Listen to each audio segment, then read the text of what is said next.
Hello, I'm Mike Buchanan, leader of the political party Justice for Men and Boys and the Women Who Love Them. I'm also the conference director and pleased to report the conference is going extremely well. I'm joined today as a co-host by the wonderful Sally Burris, who heads up the initiative Split the Difference. Sally, a warm welcome.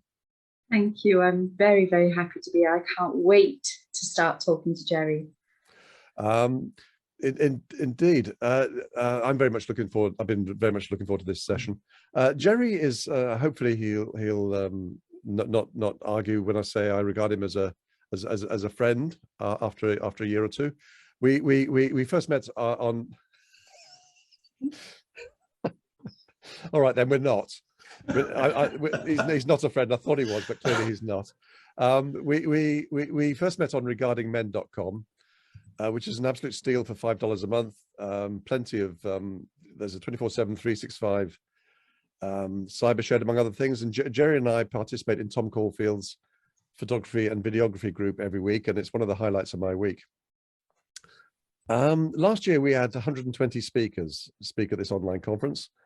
If I was asked by somebody today for only one video to recommend, so they're only prepared to watch one, I'd choose Gerry's video from last year. Beautifully put together, as I thought the one you've just seen hopefully is. The conversation between a man and an unborn child at the start, I thought was a great idea. Really stressing the baby's humanity, which I think we need to do. Gerry, I wonder if you could say just a few words about your interest in the matters that we discuss at these conferences. There's can you hear me well? Yes, hear you fine, Gerry. Yeah. There's so many issues. That's a very broad question, actually. So I think you seem to have a particular interest in the right to life issue, and that's obviously something that has like a thorn in the side. I've carried around for a long time, but been convinced that I have no right to say anything about it. So in a sense, it was engagement with the men's rights issues. And I think actually I have to give credit to the Regarding Men group because I was floating along in life, retired from work, having had certain experiences that left me troubled but unresolved, and finally encountering Justice for Men and Boys online. I think probably the first one I came across actually was Steve Brulet's channel with Jonas Fiamengo. Indeed. And that introduces you to others as you go along. And I soon after that came to know about you, and then into Regarding Men, and you press ganged me into making a video as a sort of an alternative to ironing shirts, and and that's in a sense a lot of what was bottled up spilled out, and I'm actually grateful to Regarding Men from that point of view. It's been therapeutic for me to be able to let some things out. And I appreciate, apart from all the other things that one can say about it on a personal level, I actually appreciate the opportunity to say something and feel that I'm being listened to. I think, and in that regard, I think I'm not alone. There's probably many, many others walking the streets silently, looking at the ground, not knowing when and where they will be able to speak, cowed into silence and fearful. And I have a strong sympathy for those men. Any of them who come across these videos, I'd like to remind them that it's never too late. It's an old cliche, I know, but I was already into my 60s by the time I came across the Regarding Men group and so on. And it was only then, actually, that I was offered an opportunity by Mike, actually, by you, to say, why don't you make a video? So it was really that simple, but very meaningful. And I think that there has to be others who will follow that same path. So I encourage them to do that. Fascinating. I think you may or may not know, Gerry, but I was the first speaker at an ICMI to raise abortion as a men's and boys issue, and obviously an unborn children's issue and girls issue, in Chicago in 2019. But I've given a lot of thought to it since, and you know about my plans to relaunch the party in February or March as a pro-family, pro-life, pro-children party. I think there's going to be far more votes in that than trying to force people to look through a men's and boys issues lens. They won't do it, or not enough will do it to for a political party. Do you agree with me, Gerry, that abortion is going to be the issue that brings down the feminist house of cards? I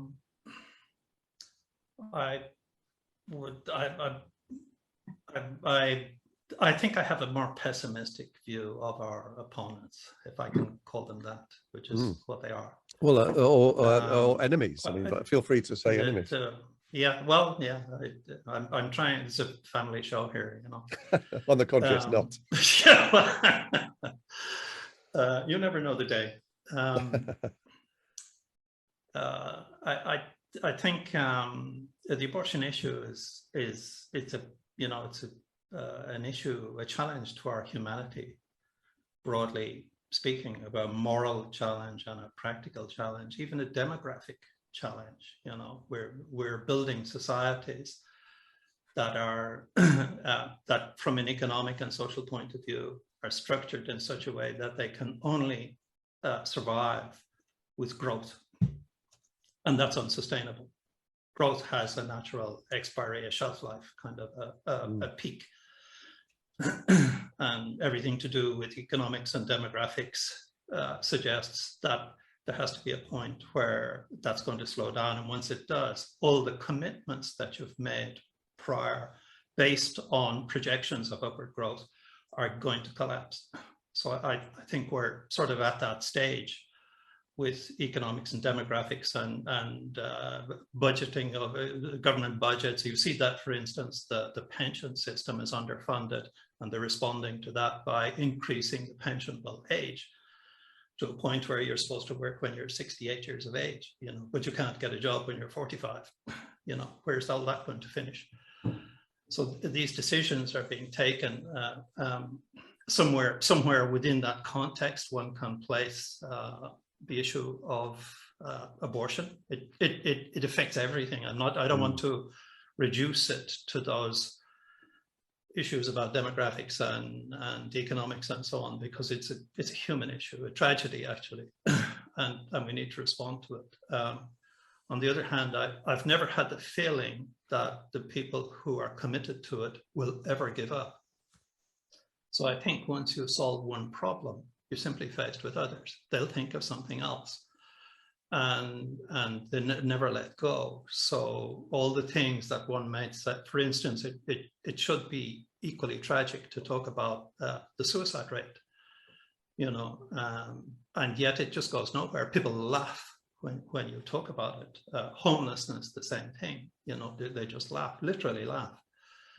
And the nature of the arguments they put forward when you try to say anything at all about, you know, civil society, human rights, civil rights, justice in law, you realize you're up against sort of a force of nature that is not based on logic. You know, it's really not based. I don't see it as based on logic. The arguments are preposterous. The self-interest is all-consuming and destructive of relationships and of personal mental health and so on. So sure, I think this is going to be a big issue. It might have a seismic effect on feminism as it now stands. But even if you were to eliminate feminism right now, I think there are broader issues about how we are, for instance, the whole gynocentric argument the whole moral basis on which we form our relationships and think about women and aspire to truth and higher meaning, then associate women with fulfilling those things. There's something wrong in all that. They have to be unraveled, and we've some work to do. But in the meantime, as far as that, we just can only focus on what's in front of us, but not lose sight of the fact that our enemies, as you call them, will simply look for a different cause, I think. That's how I feel. Thank you, Gerry. Sean has put a question in that says, as human beings, we can't force thoughts into other people's heads outside of Orwell's Room 101. Yeah. Social media are a new Wild West. Irrational ideas, prolific. Sean, that's a word that always ties my tongue up. Proliferate. Yes, it always ties my tongue up. Thank you, Mike. Rapidly. The immature and hysterical are easy to recruit. Is it unduly pessimistic to imagine there's no stopping online misandry? I think whether it's online or not, there's a problem with misandry. And there's a whole range of problems and issues that demand our attention, that deserve our attention and demand urgent resolution. But the fact of the matter is, you have to fix crazy, sort of. If you want to fix anything, you have to fix crazy first. You can't go into a school where the children are misbehaving because they've been drinking alcohol and say, well, now we're going to tell you all to sit in your desk and follow certain rules and so on. It simply doesn't work. You have to fix the crazy first. And I have a feeling that our relationship with the consumer society, with the media, with advertising, and with the education system is profoundly dysfunctional. It's driving people crazy, not just men. And it's not just that you can see evidence, real evidence, that women are being consumed with unhappiness and mental dysfunction.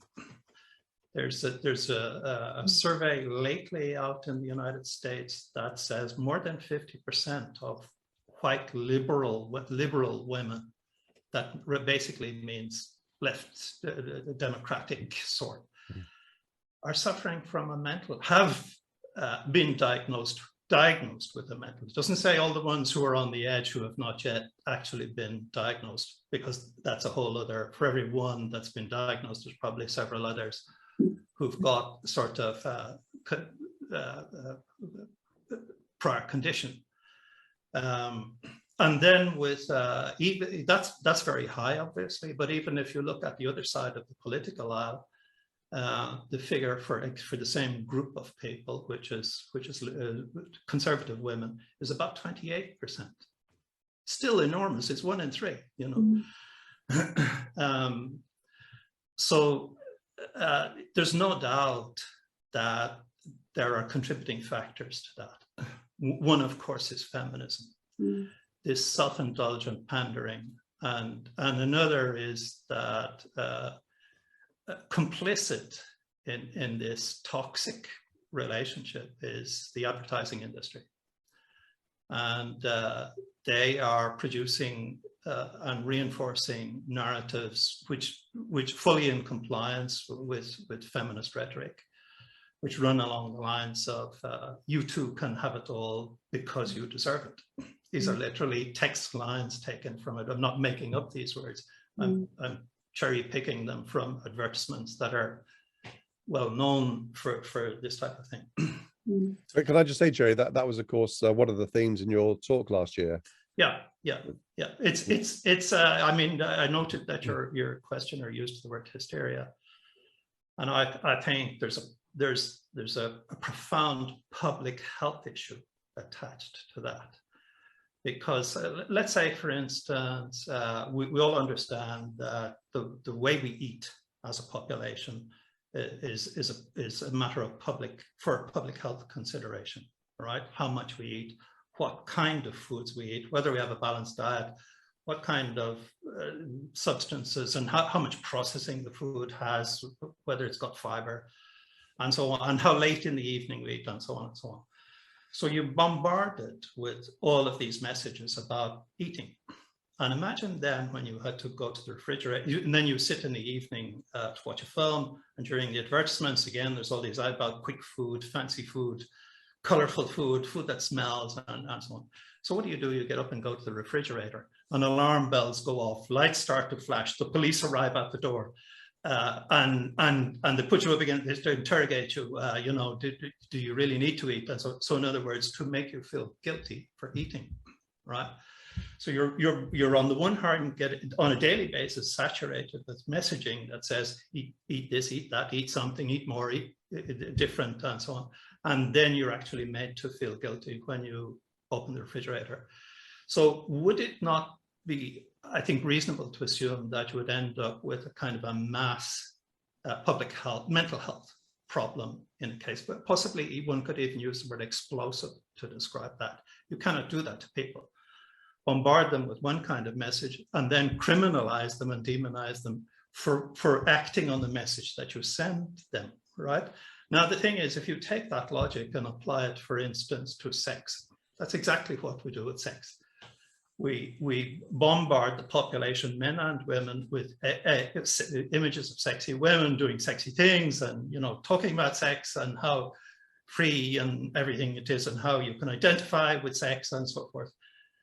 And yet, as regards men, when it comes to saying anything about sex, saying that they want sex, asking a woman for sex, talking about the sex that they had, you become a demon, you know. And how can you not expect mental health problems? How can you not expect some kind of awful reactions? On the other hand, then, the messages are completely the opposite for women. That sex is great, sex makes them free, they can social climb with sex, they can socialize with sex, they can deepen their relationships with sex, you know, and it's driving them crazy. It's basically, you're basically bombarding them with messages which are destructive. Feminists are all in line, although they claim to have the best interests of the woman at heart. They actually, in their actions, show that they have aligned themselves with very pernicious interests in the consumer society, which are designed to manipulate and exploit them. You know, and it's very damaging for their mental health. It's one part of the equation, but also for the way that they relate to life partners and their children and their aspirations for fulfillment in their own life. You know, all of those things become twisted in this game. So I think if you unpack many of these issues, you'll find underneath is simply crazy. And we have to find a way to address that crazy, confront it, call it out, identify the bad actors involved. There are bad actors, I think, who've allied themselves with the feminist movement, who are complicit. They know themselves what they're doing, but they see that it's convenient for them, it enhances their power and personally enriches them. So yeah, that's my speech for today. Are we finished? Okay. Okay. Sally, do you want to move on to the next question? Yeah. So Steve Moxon has asked, I'm more optimistic, but might it be that men's rights issues are but a subset of the wider it's these terms that just totalitarianism. Thank you very much. Gentlemen, be kind. Of left backlash against ordinary people en masse. I can't hear you with him laughing, Sally. I know. It's dry. I'm not saying that bit again. There's no way. Yeah, I'd leave him behind if I were you. We'll go past that and we'll say of left. Sorry, due to various trivialities, I actually didn't hear all of the question there. Okay. So I'm more optimistic. We'll try this one more time. I'm more optimistic, but might it be that men's rights issues are but a subset of the wider totalitarianism? Right. and left backlash against ordinary people en masse. That is identity politics, which is so pervasive and deep-seated that it will require some huge societal shock to precipitate its implosion. Yeah. More long words, Steve, please, in the next one. Well, Yeah. Do you know what it is? It's well done, Steve. Well done. That's naughty, because I think when I read, and it's really bad. Don't worry. Terrible. I caught it, and I have suffered from that. Okay. I'll tell you what, Sally. Moving forward, shall I ask Steve Moxon's questions? You want to rescue me? No, it's okay. This is a challenge for me now. I think it was a famous comedian who once said, "It's the way I tell them that makes them funny." So it's the way you ask the question that makes it charming. So don't. Okay, cool.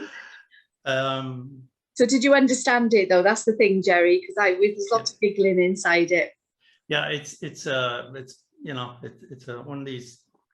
Sometimes I hesitate to even start questions because there's so much in them, and it's one of those deep questions. And he's right. I think there's no other way to just put it and say, look, yeah, I know, and anything I say is just adding more kind of words to that. But I think our Steve is he always puts in some very good questions. He always makes me think afterwards. I often find myself wishing that Mike has not sent it over, because while everybody's answering, I want to contemplate the question as well. And this seems to be Steve's history. So yeah, I get it. Yeah. I must say that Steve, I try and plug his book whenever he's here and elsewhere. He's the author of The Woman Racket, which to my mind is one of the finest books any MRA has ever written. Okay, well done. Right, thank you, Steve. Yeah. Any discounts going? No, he's a Yorkshireman. He's a Yorkshireman. He's a Yorkshireman, is he? Oh, well, forget that. I have a Yorkshire friend. He plays it up. He's not that bad, but he plays it up for me, Okay, so Steve's got another one. Are you going to ask it, Mike? Or do you want I will. Yeah. Although, you would have struggled with this one, Sally. But I really. One or two words. I've got to be careful now because I could look very stupid if I stumble. Yeah, right. The widely forecast by financial experts impending total collapse of fiat currency may well be such a shock. My view is that a number of such shocks are in prospect, and that this will precipitate exponential crime, descent into warlordism, with those arising from migrant enclaves evoking host community response in kind, and descent into civil war. Identity politics will then be irrelevant and will be completely forgotten. Any thoughts, Gerry? Sally, did you want to say? Yeah, so I was just going to say, so is this, Steve, just the thing, because I want to understand as well, is this about the sectional way that society is going at the moment, where you've got one group, two group, three group, four groups, and you've got this thing where everybody's fighting to be the leader?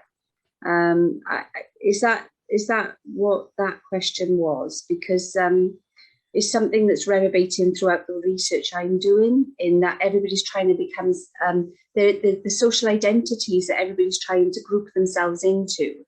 It's like having it's like having this tribal mentality. It's the breakup, because there's a breakup of world society where Brexit's the prime example, but you see it in lots of, just in the UK, you've got Ireland, Wales, Scotland, and England.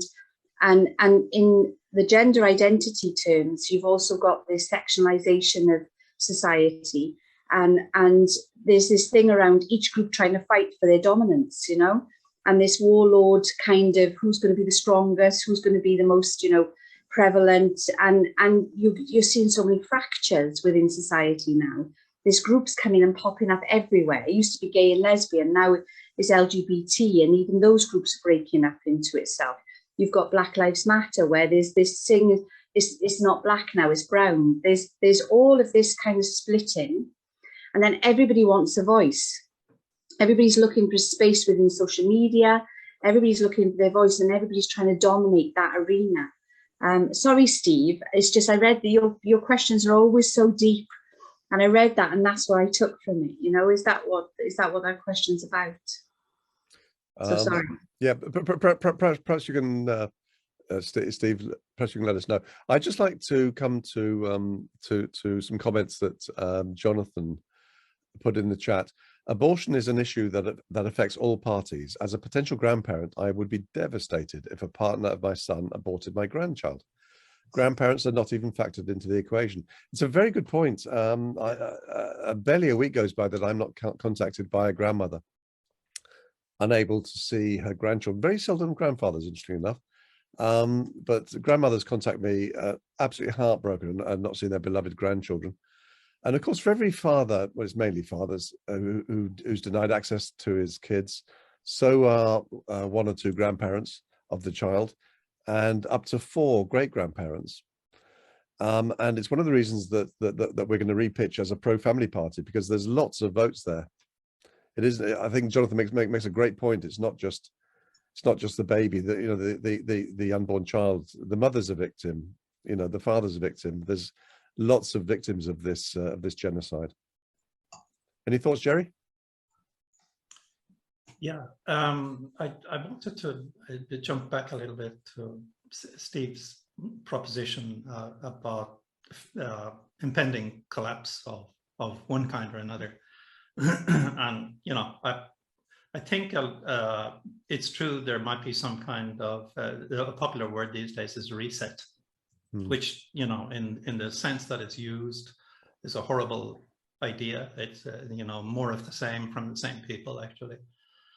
On the other hand, if we get an unforeseen type of collapse, let's say it will disrupt the existing situation in such a way that we will be forced to reassess some things and change some things, hopefully for the better. But our historical experiences we can't assume that. And I think he mentioned financial collapse is one. In fact, there's a few issues impending that are inescapable, which on their own each one on their own might cause such a collapse. One is financial. We're simply doing now all the things that we told poor countries not to do years ago, which was print money. So when they did it, it was bad. When Western countries do it, it's good. How can that be the case? So that's stacking up. Our pension system has already run dry of cash. We've been robbing Peter to pay Paul for decades. And the Paul that got the money is all social programs, which were designed to cater to the people who would shout loudest. So there's and when the money runs dry in the second time round, you think those people are going to stay quiet. They've now believed that they have rights based on not on anything philosophical or anything to do with justice, but simply on precedent. They managed to strong-arm government before to give them money. Now government turns around and says, sorry, the money's run out. How do you think they're going to react? They're going to talk about their human rights, their social rights, that, and you're a fascist and so on. Another candidate, I think, for this collapse is demographics. We're heading in that direction. And in a sense, this is kind of the backdrop to what you were saying about right to life, that whole thing, which is, it's an enormous human issue on its own right. But simply from the point of view of demographics, the population replacement in many countries, Japan, Italy, Spain, and many others, is now 1.3. I saw something lately in 2020 in Japan, it dropped below 1 to 8.89, something. No, I only saw it in one place, so that remains to sort of be something to take note of and see, does it get confirmed? Maybe it'll come back again after COVID, who knows?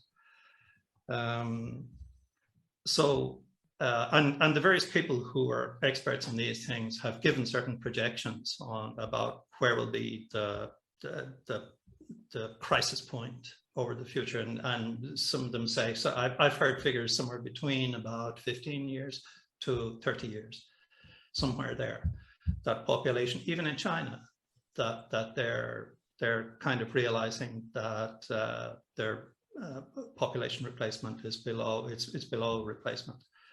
So the consequences of this for the economic and social model that we've constructed and the political model that we've constructed are seismic. There's an earthquake out there waiting to happen. And as far as calamities go, we're in a race to see which one will get there first. That's basically the way I see it. Now, it could be demographics, it could be economics, it could be environmental, you know. I don't want to be say one side or the other, but if some people are right about that, then we are not acting fast enough with regard to some environmental issues. And by the way, there's a looming issue about energy supply in Europe, getting worse and worse, and that's to do, you know, with whole lot of things. But so that there's a number of things out there which may precipitate a kind of a, I mean it in the broad sense, a revolution of a sort. And we don't know yet exactly when it's going to happen. We may even see enter onto the stage some unpredictable events. You might have a meteorite crash or God knows what, you know, that something just that we didn't expect. But we've stretched our systems so thinly and made our political system, so our social system so fractured, and our political system so built on opposition, that we're unable to cope with change. We're unable to, can't even deal with the actually pretty mild, relatively speaking, pandemic. You know, it's actually, you know, it's not that you don't take it seriously, but relative to some of the things that could happen, it's not as serious as what might have occurred. And yet you see the chaos that has broken out across the board over this thing. So we've built what's called stressed systems. And when you put them, you know, they're constantly under strain. They have very tight budgets, very tight timelines. Everybody's committed in one direction or another. And then one day you say, oh, by the way, let's say in farming, they have a production method where farmers create beef, produce beef, and then they get a disease like foot and mouth. How do they react? Kill all the cows and ask the government to pay, you know. And you can't let the farmers collapse because they depend on cash flow. You know, they actually need cash flow. So if you allow them to sort of lose cash flow for a year, they're probably not going to come back. That affects the food chain and so on and so on. So these are stressed systems across the board in our production, in our politics, in our civil society. They're unable to cope, and that's a bad strategy for resilience and sustainability in the future, and cooperation among each other, which is what we depend on at its core, is mutual cooperation and trust. And they are the very things that many actors are working to burn through as fast as they possibly can. You know, it's really horrible to watch it. Well, Sean put a question in, but I'm not sure who it's for, actually. It says, have you ever been a feminist? If yes, what happened? If no, how did you get clear? I don't mind if you prefer not to say. So I'm not sure whether that's for you or me, Gerry. I'm I don't know assuming why he would have assumed you. I mean, surely he was talking to me. I mean, it's a cool question. I've met some very, very strong male feminists, which have Yeah, really, that's true. Yeah. in my journey, it's probably the biggest journey I've ever had, really, that really Yeah. knocked me sideways and spun me around, because it was something I didn't expect. I had quite a huge challenge of one in particular. If it was for me, Sean, then the answer to that is I would never have called myself a feminist, and in fact now I would say that if anybody did, I would. For me, it's like somebody's really sworn at me really, really bad. So I've always had a very balanced outlook, and I've always looked for the opposite. So if there's a feminist, I want to look at the opposite. I don't mind that. If it's a UN women, I want a UN men. Always been into fair play. So that's kind of me. That's my thing. I got a question for you that I hope you don't mind. There's none in the arena yet, so if I can just ask it, I want to take you back to your video, if that's okay. Because one of the things that surprised me when I started watching the video, I anticipated it being quite a powerful blood story, death and carnage video. And I was pleasantly surprised by the fact that it was quite informational around ethics and values and things like that. So you talked about in there power within choice, and what the power of that choice was. So the question really is, how can we best promote your video to take this away from the brutality of the act of abortion, for example, and into that realm of choice? Because one of the things I know as a therapist when I counsel people, men and women, when a woman makes a decision to have an abortion, she may not realize it's something she will carry with her for the rest of her life. It is very few women who use it as a form of, in my experience, I don't know facts and figures, but in my experience, there's very few women who use it as a form of it's just, they just think about it as, I don't need to wear a condom, it doesn't matter, I'll just go and have an abortion. There's very few of those women, but the women I've counseled will carry abortion with them for the rest of their life. So this thing around choice and these things around ethics and values, we are used to seeing blood videos, women, I mean, we're used to seeing all of this stuff, but this information behind, we're not used to seeing. So what's the best way to educate society, both men and women, about making choices and what those choices look like? I think this comes to how we communicate. Okay. And my feeling is that our natural tendency is in our communication to assume that the truth will work, Okay. So all we have to do is tell the truth, tell facts, talk about the science and so on, real things. And many advocates on behalf of men's rights and women's rights as well, and the rights, of course, most tragically, of unborn babies. You listen to these people and you're aghast at the things that they're able to talk about and tell based on their own personal experiences. Some of them who've come out of abortion clinics. In one case, one of my very interesting speakers is a woman who survived abortion, And I personally know someone who survived abortion, but the mother had an abortion, but it was there was twins. So one baby was taken out and the other one survived. And so I again, one's personal experiences can often be distracting for what is really the true picture and moral consequences and so on. So you have to be careful about that, but it certainly moves you to look deeper into various things. So having said that, there's all this information out there. It is accessible. There are people working, with great courage to bring it to our attention, and yet it appears to have very little impact on a whole generation of people. And what's important in a way are the bystanders in the middle. This is a demographic in its own right, neither left nor right, so to speak, neither, you know, not that working to preserve the lives of unborn babies is a right-wing issue. It's not. It's a human, it should be a liberal, middle of the road human issue, you know.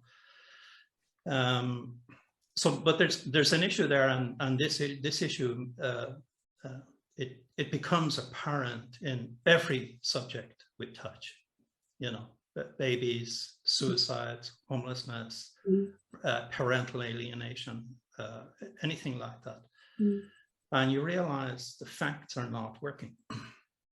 And then you look at the other side and you ask, well, why are they so effective in the way that they communicate? And the answer is narrative. And narrative is storytelling. It's actually, in a way, urban myth. In the way that they use it, it's urban myth, meaning that it does not have to be based on truth. I understand. You know, on the other hand, we, in the way that we communicate, need to, I think, come somewhere towards the middle, where we start to communicate using story based on truth, you know, but it has to have story to it. I mean, you know, it has to touch you in some way. Yeah, your video had a massive emotional value in it. Right. It had a massive, that conversation aspect of it. You gave life and opinion to something that was living. Yeah. It had a massive emotional value on it. Right. It very, well, very it was very crudely done. I have that, you know, I almost felt I should apologize for that. No. The audio was very poor, but I tried to get help with it, and because of the touchiness of the subject, it was very difficult. I have a friend who has a young daughter and would have loved, you know, to supply the voice of the fetus. Oddly enough, I couldn't ask him, although he knew what I was doing. I couldn't ask him to do that. Well, it's quite interesting you said that, because I actually thought that it was, to some degree, it probably was the best way it could have happened, because you put an adult voice on a child, and the adult voice of the child, there's no fruition to an abortion. The fruition of it doesn't happen with abortion. So for me, I don't know about anybody else, but for me, it was more impactful because of that. Sure. So I thought it was very good. And the rawness of it was very good. Yeah. But there's a kind of a technical, unfortunately, a technical sort of requirement when you get into these things. I developed an enormous respect for people who edit sound more than anything else. It's I know. For me, I thought it was the most difficult thing of all. I know. You need to make a distinction between the two characters. Mm. And the only way that I could do that was by changing the tone and tenor of the voice, but in actual fact, it's my voice on both sides. I could just kind of, you know, do what I could with the sound, and then it was I'd find a mistake and I'd try and chop in another piece, and of course you couldn't get the levels the same, and so it was really, I really began to understand how difficult it was. But at a certain point, I was running out of time. I needed to produce something and move on with the rest. And so. Well, the rawness definitely added the layers to it. Sean has asked me, Sally, I'd love to hear Gerry on the question. So he wants to know whether you've ever been a feminist. All right, okay. And has that changed? So the question was for you. Which is cool. Well, actually, I think I would pretty much follow along with what you said. I've always been a bit suspicious about the idea that someone should introduce themselves to me and say, well, I'm for women's rights. There was never a moment in my life when I doubted that women were, you know, that everybody, irrespective, never thought for a moment about a woman not having rights, nor anybody else having rights. It was always that feeling I had from the beginning. So I was kind of suspicious when people came to me and I said, what do you talk? What woman, the only women I know actually have more freedom than me. They've been protected more than me, supported more than me, helped to go through the education system more than me. And, you know, and for a long time, I didn't understand quite. Nonetheless, in principle, I was, giving the benefit of the doubt is the expression.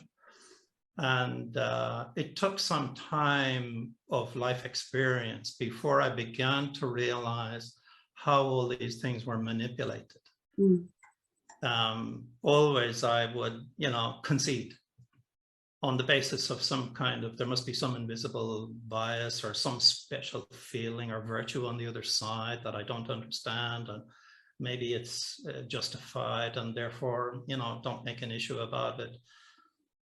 And I think of myself as a slow learner. I marvel at some of the young guys I see now who come along and put it all out there, and they have a bit of trash talk in them. But they're young, and I kind of let that happen. It needs to come out, But I do wish that at an earlier stage, I had been more aware. I was never pro-feminist, but I think I might have been a bit worried also if someone said they were anti-feminist for a long time. And then eventually the pattern of consequences, let's call it, everything that happened, every transaction, every promise, every accusation, everything always seemed to drift in one direction, And it was only then when I'd seen this repeat, because I had, more than one relationship deep relationship with women. And it was only after I kind of moving to onto a later relationship and realizing these stories shouldn't be the same, because you're talking about women who speak different languages, have different educational backgrounds, come from different social class, but never knew or met each other. And yet their arguments are the same, And that was in the end what pushed me over the edge, late in life. And I began to really realize something is profoundly wrong in the representation of our mutual relationships. And I think from that point on, I started asking more questions, trying to analyze, troubling myself at night, wondering, what the hell are these things all about? And, I bothered my friends, saying, what do you think about this? And of course, they didn't want to know. Unless it happens to you and all that. I know. Yeah. So it's a pretty meandering sort of situation. Gerry, we have about 5 minutes left, but I'd like to pick up on your very interesting point about things impacting on emotions. MRAs have struggled, or not even attempted very often, to put an emotional spin on their narratives. Those narratives tend to be very rational, lots of statistics, and they trot them out decade after decade with precisely zero impact for reasons that we understand. But I think MRAs are getting better, and we see that in a number of presentations and interviews in this conference. Do you see MRAs understanding the need to present emotional narratives rather than rational narratives? I think emotion is a tricky thing, like those pools on a river or it doesn't tell you which way the current is moving underneath necessarily, and it's the emotions that are very much the focus of attention in media and advertising and pop psychology and feminist logic and so on. And the reason is because they're on the surface and they're more easily manipulated. And it is your emotion that determines impulse buying as a consumer. Likewise, it is your emotion that determines your immediate reactions in your relationships with others. And that's what they want. So, and they keep supplying you with the requisite degree of emotion and the requisite degree of fake news to make you act on impulse. I know. So when we talk then about kind of trying to craft stories, narrative is not a great word, although in a way it relates to storytelling. And storytelling, I'm not good at it, and I don't presume to done anything special. I think it's somehow different. I do notice that a lot of people follow this model of sitting in front of the camera and trying to convince somebody of something, you know, which is something that appeals to the honesty of the natural honesty of men when they say there's an issue I want to tell you about, and their tendency is to sit in front of the camera and blah blah blah and try and say something, but it's not. The argument might be convincing, but the optics are bad when it's repeated over time.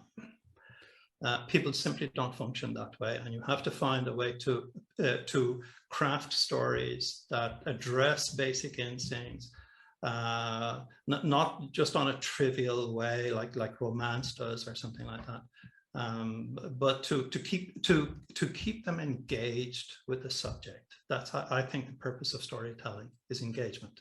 If you keep people engaged with the subject, they'll reach their own conclusions.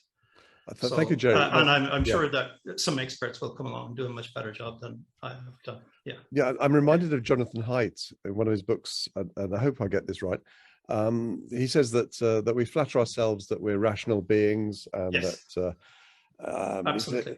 and he says, and he gives example of is it a mahout, you know, an elephant driver, you know, sitting on top of an elephant. Yeah.